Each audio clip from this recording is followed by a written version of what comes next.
welcome to a brand new episode of Farmer's Kitchen, presented by Spinneys with me, Helen Farmer.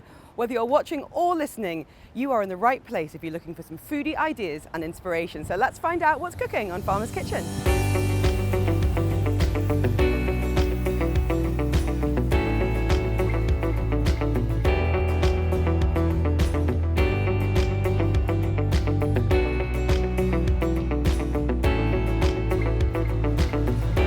Series, we use some of Spinneys' finest ingredients, including their organic, free range and free from range.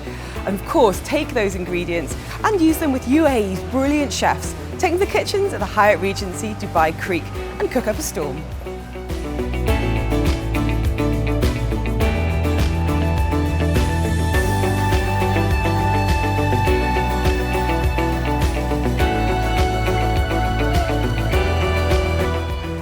Now by Tom Harvey. He's the protein manager here at Spinneys to find out about this.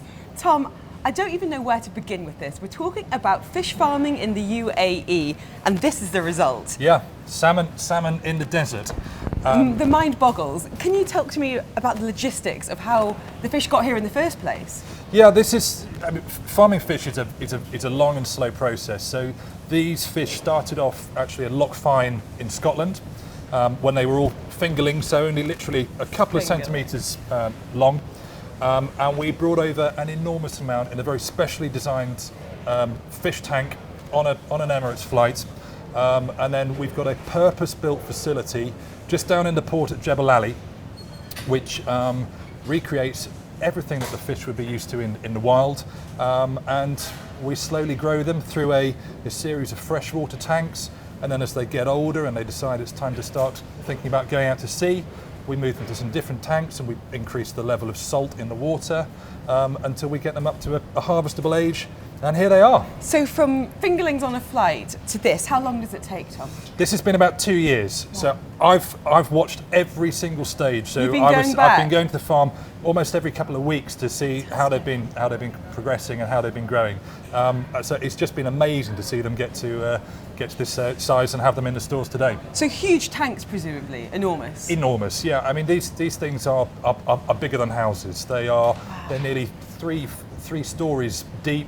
And probably half the width of a football pitch in terms of the diameter. They are enormous. Now, Chef Andre has some ideas for our fish today, but I'd love to get your ideas as well. What are some of your favourite ways to cook and prepare this salmon? Well, having had the opportunity to eat the freshest salmon, the first thing I did when I took some of this home was go and nick a Gordon Ramsay recipe. So no shame in that. And that was salmon tartare. So there's nowhere to hide with salmon tartare. Nowhere to hide. That was a little bit of sesame oil, some chilli, some coriander, some lime juice, and just mixed that up. Chopped up the salmon into small cubes, stirred it through. Amazing. But it is an incredible fresh fish, so it's just as good if it's grilled with some butter and some lemon and a few herbs. It's the best salmon I've ever eaten. So you are the man in the know. We're talking about the future of other species being raised here in the UAE. Anything else we can look forward to? What's going to be next in store, do you think, from the farm? So from the farm, the next thing we're going to have here will be hamor. That's the one that we're really focusing on because, again, such an iconic fish in this part of the world, and one where the sustainability part of selling that fish is such an important part for customers.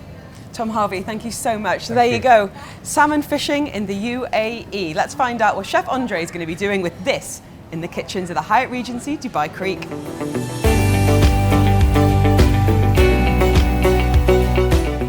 So we've got our gorgeous fresh ingredients. We've learned a lot about fish farming in the UAE. We've got that beautiful piece of Jebel Ali salmon. So now it's time to take all of this produce to the kitchens at the Hyatt Regency Dubai Creek.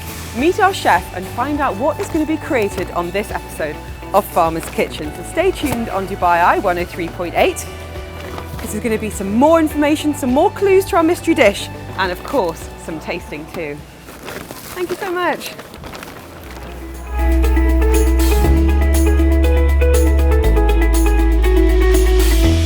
Great to have you with us on this episode of Farmer's Kitchen, presented by Spinneys here on Dubai Eye 103.8. I'm Helen Farmer in the kitchens at Al Manzil.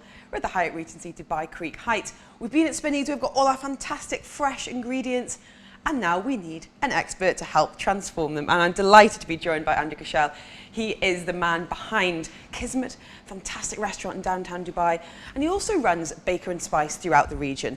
Our special topic today is grazing platters. And with Baker and Spice's fantastic salads, absolutely unrivaled in the region, I have to say, when it comes to eating out, and the sharing concept at Kizmet. Who better to guide us through a bit of entertaining at home? Hello, Andre. How are you? And it's great to be there. I love the introduction. It's great to also talk about grazing, because I think it's how we often eat. It is. I feel like most of my meals are over a sink as a restaurateur, so I'm really happy to take this particular topic and tackle it accordingly. Calories don't count when you're standing up, right? No, definitely not. Perfect. Got to do a flamingo bowl situation. Yes, but it's interesting. I went to a friend's house recently and they had a dining table and she just covered it in brown paper and then covered that in food, and it was figs and cold cuts and shavings of parmesan and bread and crackers and some fresh dips, and it was Best way to eat. My favourite way to eat. Absolutely. We always used to call it, when we come back from the supermarket when I was a kid, and Mum would say, do you want to have a picnic lunch? Oh, I love and that. just put all the pots out and just picking, and that's what we're doing today, but an elevated version. Yeah, I mean, I think the joy of eating that way, which is wonderful, is also that you get to eat with your hands. Definitely. And I think eating with your hands is such a viscerally beautiful pleasure. As a cook, I very rarely have a sit-down plated meal, and I think eating with my hands is one of my greatest joys. Obviously not spaghetti, but maybe some of the other things. And certainly some of the things we're doing today, we've got not one, but two, but three mystery dishes. Haven't you guessed from some of our ingredients yet?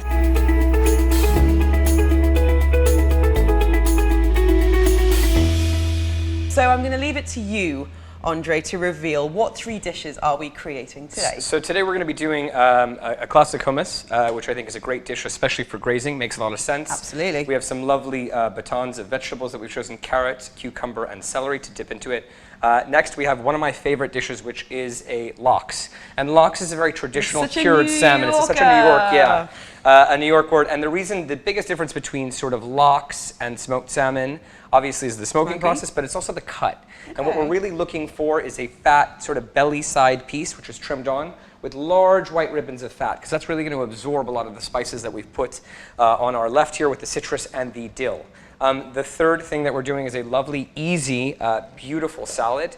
And we're just going to take this watermelon and we're going to cube it up totally raw. We're not going to grill it, which sometimes is an amazing way to add intensified flavor. But I think given the heat outside, this is what people want to graze on. Something really refreshing, full of flavor. Put a couple toothpicks in it, and it's a feta watermelon olive oil salad. I put a lot, I'm pretty generous with black pepper because I like the flavor. And I think these three things you can kind of leave out all day and let people pick at. Sounds amazing. Light. I'm going to move our salmon pieces away for you, chef. So what we're going to do is we're going to start just very basically with some of the ingredients that we have for the hummus. So we have obviously the chickpeas.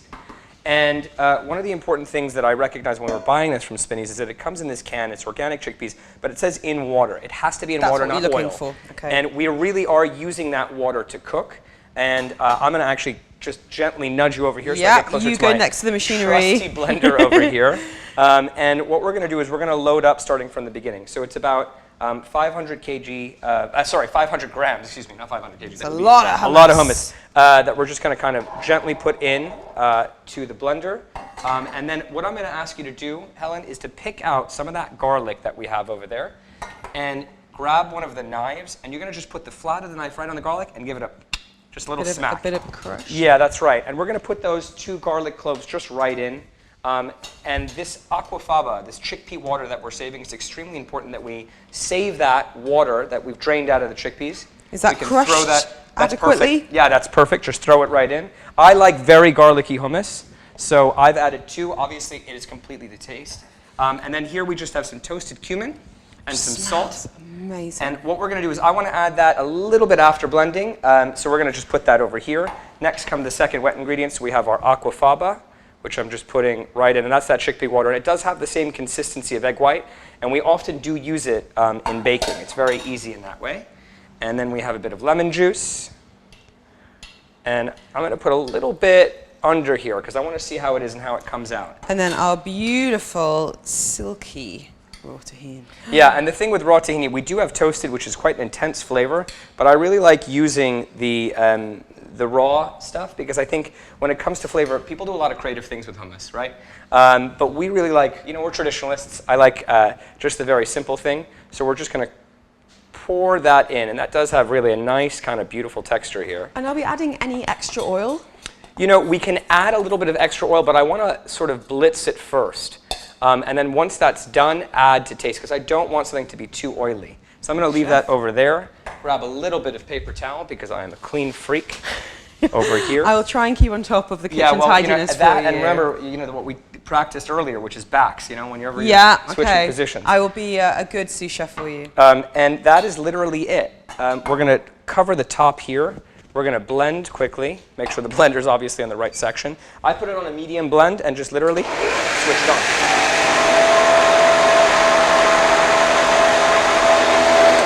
Okay. We're going to quickly check just the consistency in here, and it's looking pretty good. Now, I don't know. You can tell just by looking, but what about us mere mortals? Yeah, well, here's what I would say. It's a little bit like peanut butter. Do you like chunky peanut butter, or do you like smooth peanut butter? I don't like peanut butter. No peanut butter at all. So, okay, jams and spreads. Do you like the big chunks of fruit in it? I like a bit of texture. So me too. I like to leave a little bit of those chickpeas. I want to know what I'm tasting. You know what it was?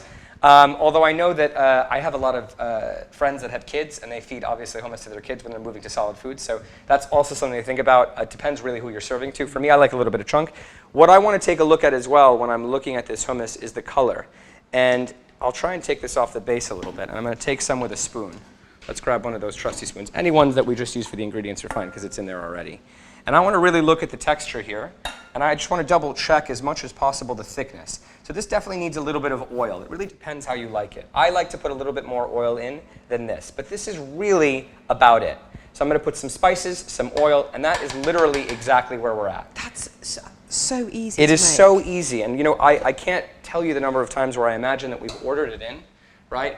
Where we all have a favorite cheap and cheerful Lebanese place or Syrian place that we order it from. And I know without a doubt that I've ordered this in plenty of times. I'm going to add these spices in here. So this is our toasted cumin. Yep. And our salt. The garlic's already in there. And that is literally it now that I've gotten it there.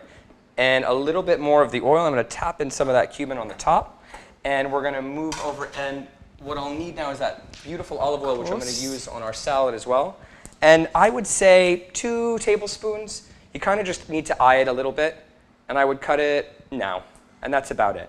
I like the texture of having that sort of crunchy, more luxurious, indulgent flavor of the hummus versus other people. But you know what? If you want it to be a little bit silkier, you can absolutely add more oil. It is a completely dairy-free dish. Anybody who tells you that they put dairy in their hummus should be arrested Don't trust them. by the hummus police.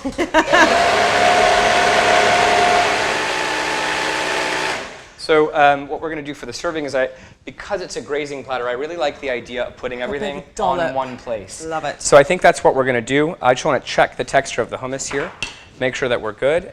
It's nice and sort of got that oil on top, so you're going to want to definitely give it a bit of a stir here. And what I'll do is I'll let you do that with the spoon itself, and then take a little taste and make sure it's exactly kind of where you like it. And I really like that texture of hummus. I think that's exactly what we're looking for. I still want to have some of those chickpeas in. And what we're going to do is I'll grab a spatula over here. And what we'll do is as soon as it's ready, we're just going to layer it down to that grazing plate, and that is it. That is absolutely delicious. Are you tasting the lemon juice and the texture of everything else? It's really bright. Okay. I'm getting the garlic, but it's certainly not overwhelming. Good. I'm going back in for another one. Well, that is literally it for that first dish. It couldn't be easier. And what we're going to do is we're going to keep it in this blender until we're ready to serve it up. Brilliant.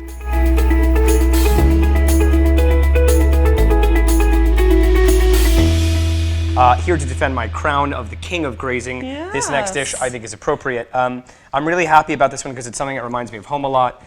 We've picked up a beautiful local fillet of salmon, and it's the full thing. Scales are off, bones are out. And the fishmonger in Spinneys took care of this. Everything. We had to do nothing, which was a total pleasure.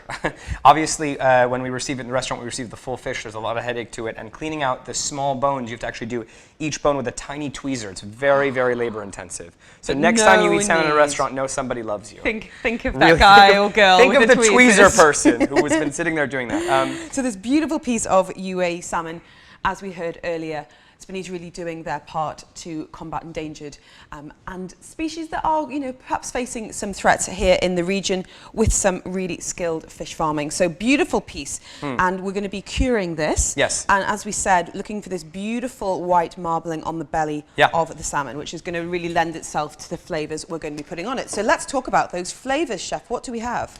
So what I'm going to do is we're going to start by taking some of the citrus, and you're going to zest right into this beautiful glass bowl. I will do that. And I'm going to start picking a little bit of the dill, and then we're going to just combine the spices, and that's it. And I just want to take the stem off like that, and that's all I'm going to do.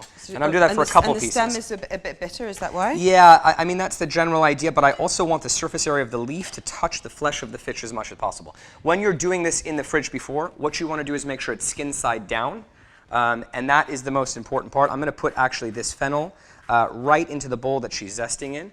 And, you know, picking spices is actually one of the first things you kind of do when you're the lowest person on the chain in the kitchen. Or is it peeling potatoes and picking herbs? Yeah, well, literally. We're just about done picking this fennel here. She's finishing up on the grapefruit. I think that's enough grapefruit for now. We can switch over to orange and lemon. You are relieved of grapefruit duties. Thank you, but I'm moving on to my next citrus. And I'm going to just speed up here on the actual spices itself, and I'm going to start mixing some of the dry stuff. So when you cure something like this, it's just salt and sugar. So what we're going to do is, this is the sugar, and it's just granulated sugar. We're going to add this here while we mix it in. Next, I'm going to do this rock salt. And again, buying rock salt now is going to save you a lot of headache later. You don't want fine salt because it's going to get into the flesh of the fish, and you're not going to be able to get it out. So I have a wonderful rock salt that I've done here, and I'm going to just kind of mix it up very gently with my hands. And this is literally how much? I would say a tablespoon. This is always a hard measurement for cooks to know at home. What is a tablespoon? Whose tablespoon? Yeah, is it soup spoon, dessert spoon? Because no one really has, unless you have the proper measuring. So I would say that it should create a well in the palm of your hand. How big's your hand, though? Well, hopefully the same size roughly as mine. So we've got our lovely dry spices being mixed in with the salt and sugar there, Chef. So we have wet aromatics and dry aromatics. And that's really the way I want to try and divide this task. What I'm going to do now is I'm going to take this spice bowl over here, and I'm going to reach over you and grab this salmon. I have zested the lemon. I'm moving on to our third and final citrus. Gorgeous. So what we have is the salmon here. And again, if you notice here, we've had it skin side down, and that's very important, right? The real pickling that's going to happen and the real curing of this fish is going to happen to the flesh of the fish. We've made no grooves, we've made no cuts. I literally just unwrapped it from the supermarket, so there's no extra steps here. The spices, as you can see, we have some gorgeous small little green seeds. That's your fennel.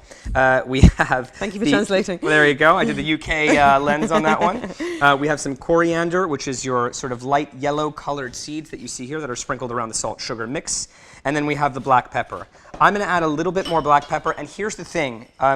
When you actually start mixing this in, you're going to see how much needs to cover the fish. You want to completely cover the fish. So none of the flesh poking out at all? None of the flesh poking out, and you want to make sure to do it evenly. And I always like to start, there's a thicker side to the fillet and a thinner side, right? So the thinner side is actually towards me right now. The thicker side is a little bit farther, and I'm literally just mixing this in quite like this. So the first thing I want to do is, and I always season from on high, and the reason I do that is because it helps me make sure that I do it evenly. It's not just because of the drama. No, no aspirations to be Citrus Bay or anything like that. None at all. It actually just makes a difference. So we're literally just going to start from on high, just like that. So sprinkling the zest. Yep, 100%. And I want the zest to touch the flesh first, and I'll tell you why.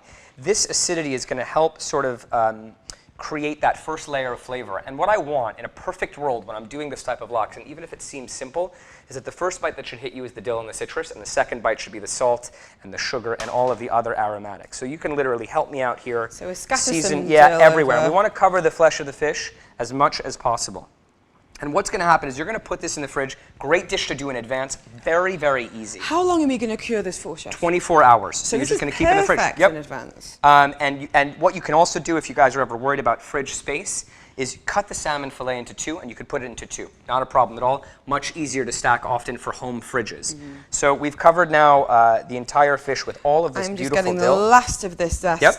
And just covering up a little bit. Let's have a look at that, Chef, just so everyone can see. Absolutely. Completely covered there in that beautiful, and that's just picture colors are really pretty. Already. Yeah, colors are really pretty. There's very little to do, and I like this because actually the price of smoked salmon or even cured salmon is significantly higher than the actual raw thing. It's kind of like cut fruit versus whole fruit. So it's also a very cost-effective way to enjoy this lovely dish. So we've mixed the spices in. We've really given a rough mix. And what we're going to do is just start layering down lengthwise from the top to the bottom. Remember, this is the thickest part of your fillet. So that's where you want to start. Yep. Do you trust me with this? Completely. And do you want me to do it from high? I mean, not too Not high too because high, we've we're got gonna lose bouncy it. spices a little bit. And I love the color that this creates. It's very pretty. It's very colorful. And what's going to happen is when we take this out of the fridge the next day, you're going to see a lot of liquid on the bottom. And what that is the salt and the sugar doing exactly what it does. Salt and sugar cooks things. So for example, if you bury an egg yolk in sugar, it completely solidifies and hardens. And what people do sometimes is they take that egg yolk, they cure it in sugar, and they bake it, and then you can almost grate it like Parmesan on top of salads. I've never heard that before. It's lovely. It's a great dish. Yeah, it's got the deep sort of rich, yolky flavor to it, which I think is really beautiful. So you just want to cover the whole salmon. Am I doing okay here? You're doing great. And I'm trying by the way, to be conservative. You can even be even more generous and kind of just with the bowl. Okay. And we just want to make sure that it's as evenly covered both with the dry aromatics and the wet aromatics here as much as possible. And what about the edges? As much as possible. We want and when you're done, we're going to tuck in the edges. We're going to tuck in our salmon before we put it to bed in the fridge. In bed for 24 hours for all those beautiful flavors to permeate. Absolutely. So in New York, what would you have your lox with? Oh, I mean, bagels for sure. I like to do this trick where I cut my cream cheese with sour cream to give it a bit more tanginess. Ooh, that sounds great. You know, I've had people who love it with labneh. Yeah, no problem. Who have it with labneh, and I also appreciate that a lot too. But the truth is, I think nothing beats a good bagel or even some good sourdough. It's lovely. So I'll just let you take a look at that. That's perfect. There's nothing left to do here. Completely covered. Yep. There's some little bits here, and you can always kind of tuck in the sides. But really, when you take it out the fridge tomorrow, expect to see about an inch or one sort of piece of a third of your finger up of liquid. Okay. And don't be surprised by that. No, not at all. And people are worried about does it go bad or not? Not at all. You're actually cooking it. It's fully cooked by the time it's done. And you've also tripled the shelf life. So if you have a food saver at home, once you do this, once we wash the salmon off of all of the spices, you can actually chop it up, food save it, and it's good for ages. Brilliant. Let's put that salmon to bed.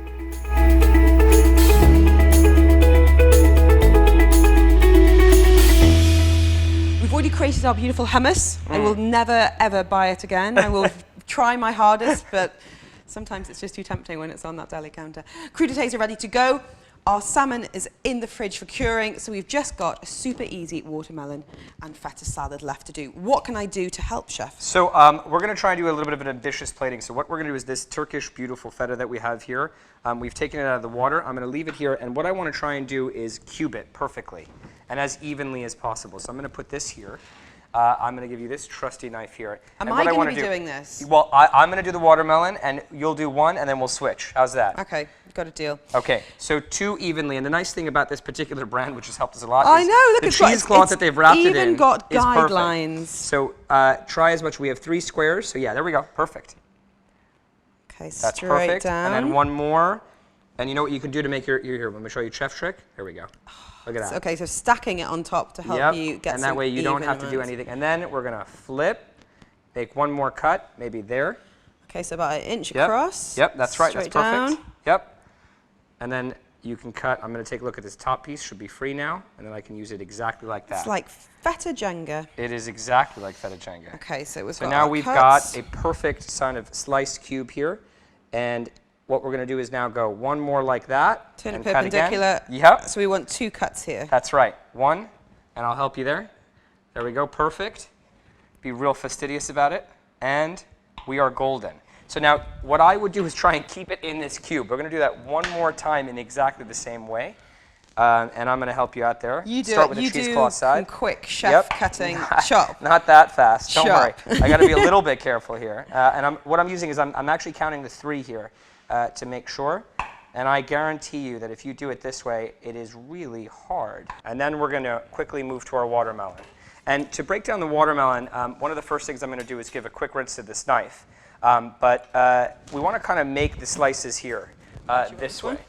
We can use that one as well. A serrated knife works. Anything kind of works. But we want to try and obviously not use too many of the same ingredients in the knife, so I'll put that cheesy knife right there. And what we're going to do is cut the watermelon down this way. Because again, we want to try and maintain those cubes. Down towards the skin. That's right. So skin side down. And I've kind of cut it into these types of pieces that make it easier for me. And I'm really looking at the thickness more than anything else. And, oh, see, we lost a little bit of cubes there. Told you, feta Jenga. Nothing you can't fix right there. And then I'm going to just take it here, and I'm going to kind of just shave here and try and get as much of the white off as possible. It separates from the skin pretty easily, so I don't have too much. Oh, there we go. So you're chopping your watermelon here. Yep. We could, of course, make it even easier. Spinneys does sell pre-cut in the pots. Yep. And then you could match your feta to that. 100%. But we're doing it the other way. We've cut our beautiful feta cubes and are now matching it to this lovely, fresh watermelon. So I'm using these cubes here to kind of interplace, and it's okay if it's not perfect. I mean, it's a little fun plating trick to do. So these are my watermelon cubes that I'm going to later replace. And if you want to get onto that, and you can use this cube over here as your guiding cube. I'm not going to cut it the same way you cut it because I like having hands. Okay. So I'm going to do it in a slightly different, less chefy way. I feel like when it comes to summertime and cooking things in summertime in general, watermelon is kind of one of the most indicative things I always think of. And it's the first thing I kind of reach for. It's also great for barbecues and things like that. And so we sort of reinserted that piece right there and organize ourselves accordingly. So I'm replacing pretty much every other feta cube with some watermelon. And that's do you want to do the same over here? Yeah, absolutely. I'm going to move this over here. So you've done a far better job than I have. Thank you, Chef. I will take that compliment. And literally just 1, 2, 7, 8, 43. There we go. Yay! And the rest of these cubes you can kind of just scatter around. Yeah, absolutely. On the bottom side here. And people are going to love to want to take a couple bites of that. And the nice thing is we're going to just dress it and finish it with a bit of olive oil, and that's literally it. Let's get the hummus out. Yep, absolutely. So we have the hummus over here. We're going to bring over the platter, and I'm going to rotate it a little bit, just to give a little bit more of a purchase for me as I take this hummus out. And the only thing left is obviously to plate up the salmon, which we can do right now. I'm going to go and grab that salmon. Yeah. Through the power of television and radio, 24 hours has passed. Exactly. It is out of the fridge. Yep. And let's have a look. Gorgeous. And you can see how much liquid has really come out of that. I'll let you put it down right there as I So as you said, some liquid has come out, which is what we're looking for. We can see the edges. I can see the color has changed. Yeah, quite a bit. Salt and sugar there, somewhat dissolved. Beautiful spices still there, and the smell is gorgeous. So let's plate up the hummus, and then we're going to wash off that salmon, cut it in half, and just layer it very beautifully on the plate itself. Let's get the hummus I'm going to steal a spatula. I can do a spatula for you, Chef. Beautiful. Thank you very much. And we're just going to layer it right down. And if you want to grab the crudité, that would be a perfect way for us to do that. And I like rustic plating perfectly. I think there's nothing wrong with that. Is that a nice way of saying a bit messy? A bit messy, absolutely. Artfully messy. You know, there's an expression, never trust a skinny chef. We'll never trust a particularly organized one either. So that's there. We can put the batons of the actual I will put them here for your chefing arranging. Yeah, that's literally it. I wouldn't change it much. Maybe put them. He said slightly changing it. I had to make some slight adjustments. We're going to put them over here because we do want to leave a little bit of room for our salmon. And what we're going to do is now the salmon is completely cured. And you can see there's quite a bit of liquid here. So I'm going to gently put some of this water in. Just throwing your blender around. No problem. Sorry, sir. I'm going to gently put some of this water on. And let me turn this down a little bit. And we want to just wash off. And I'll tell you when to cut the water, Helen. And you can see the texture of the salmon has almost completely changed. Like really. That flesh is really firmed up. Yeah. And we're going to now use this liquid that we've poured, the water that we've poured, and the flesh is firmed up because it's tightened quite a bit. And we're going to take this out now, and you can see how much it's changed. This looks so impressive. It's gone. It's now really firm. Yep. Ready to come out for cooking. Big I'll move change, this out of your way. That would be beautiful. Thank you very, very, very much. And what we're going to do is, because we can't fit too much and we want to maybe save some of it for later, I'm going to literally just slice down here, and that is literally it. And now you can see the cross section of the salmon here is perfectly cured. Wow. And I like to leave some of the spices on there. And what I'm going to do is just really thinly slice and give you a small, beautiful taste. And you can look at the fat content of the salmon because we've taken all of the water out. And you just look at that right there. It's really gorgeous. That looks stunning. Nice piece of salmon right there, and we will plate that up accordingly. Oh, get it on there. And I think, guests are coming. Yeah, exactly. And I like leaving it just literally with that out there. But you know what's lovely about leaving on the And salt? You what we get, can you do is get we the can- crunch, you get yeah. the texture. And what we can do is also, we can slice some bits and then just layer it on top, which is exactly what I'm going to do right now. I like a little thicker cut. It really depends on how you like it. It's almost sashimi style for me. But if you want to be really finicky about it, what you can do is the old trick of taking a beautiful piece of the fish and reverse a cup, coffee cup, anything in ceramic, and you can just draw the blade against the bottom of a coffee cup, get a nice sharp knife from an old one, and that is literally it. And that is your grazing platter ready to go. Right, pop it on. We'll turn it around. We'll have a look at this beautiful platter, courtesy of Andre Gerschel. Do keep in touch. Let us know what you'd like to be seeing on future episodes of Farmer's Kitchen. That's at Dubai Eye 1038 FM on Instagram, Facebook and Twitter. And head over to the website too for all of the exact ingredients and the quantities to make today's delicious dishes. Stay with us, stay hungry, and we'll see you on a future episode of Farmer's Kitchen. Thank you, Chef. Thank you so much. It's been great.